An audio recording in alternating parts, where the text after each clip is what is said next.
₹50.46 લાખના bogus billing કેસમાં ટોળકીના સાગરીતની ધરપકડ. સુરત શહેરમાં 50.46 લાખના બોગસ બિલિંગ કૌભાંડમાં ભાવનગરથી હાર્દિક ગુરિયાની ઇકોસેલે ધરપકડ કરી વધુ તપાસ હાથ ધરી છે. હાલ બોગસ બિલિંગ કૌભાંડના બનાવમાં સતત વધારો નોંધાયો છે. ખોટા દસ્તાવેજ બનાવી પેઢી ઊભી કરી બોગસ જીએસટીના આધારે ફ્રોડ કરી રહ્યા છે. તેવી જ રીતે સુરતમાં ફરી એકવાર બોગસ બિલિંગ કૌભાંડની ફરિયાદ આર્થિક ગુના નિવારણ શાખામાં થોડા સમય પહેલા નોંધાઈ હતી. ₹50.46 લાખના બોગસ બિલિંગ કૌભાંડમાં ભાવનગરથી હાર્દિક ગુરિયાની ઇકોસેલે ધરપકડ કરી વધુ તપાસ હાથ ધરી છે. સુરત શહેર ખાતે ઇકોનોમિક જે સેલ છે તેની અંદર એક જીએસટી ટેક્સ ક્રેડિટની ચોરી અંગેની ફરિયાદ દાખલ થયેલી.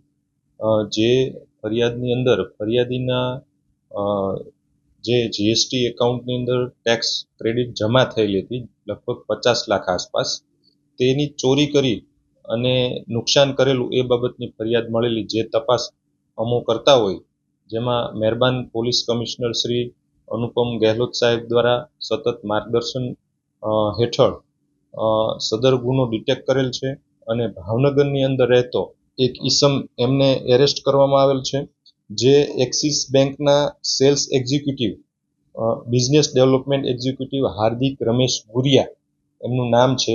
તેમનો રોલ આની અંદર જોઈએ તો પરિલ ટેક્સ અને લીલા ટ્રેડિંગ આ બે બોગસ બેંક એકાઉન્ટો ખોલાવ્યા અને એકાઉન્ટ હોલ્ડરોને વીમો ઉતારવો છે એવું ખોટી રીતનું માર્ગદર્શન આપી અને અભણ વ્યક્તિઓના આવા બોગસ એકાઉન્ટો ખોલ્યા અને એકાઉન્ટોની અંદર અન્ય ત્રાહિત વ્યક્તિઓના મોબાઈલ નંબરો એડ કરવામાં આવ્યા અને જે બેંકની પાસબુક, ચેકબુક, એટીએમ બુક આ બધી વસ્તુઓ અન્ય વ્યક્તિઓને આપવામાં આવેલ છે, જે બાબતે આ ઈસમની ધરપકડ કરવામાં આવેલ છે અને એમના રિમાન્ડ મેળવવાની તજવીજ કરવામાં આવેલ છે. આગળની તપાસ રહેશે.